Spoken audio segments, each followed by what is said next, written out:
Ni la Dolce Vita. Bonjour la galère. De nombreux vacanciers français sont bloqués en Italie. Impossible de prendre le train, bloqué par l'éboulement massif de dimanche à Saint-André en Savoie. 700 mètres cubes de rochers ont glissé sur les voies ferrées et les routes.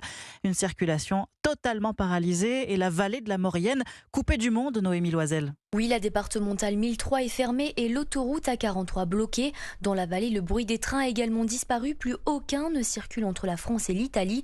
Le pire pour Roland Avenir, maire de Fresnay, c'est que ce phénomène qui s'était déjà produit dans la vallée était prévisible.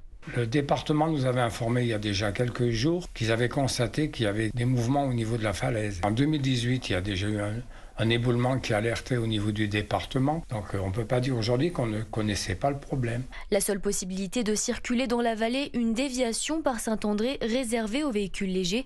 Une catastrophe économique pour Francesco Marceccia, gérant d'une entreprise en maçonnerie qui ne peut plus utiliser ses camions. On est bloqué à notre entrepôt, on ne peut même pas sortir. On a au moins 3 chantiers qui sont bloqués en fait. Donc ça veut dire au moins 1500 € par chantier par jour.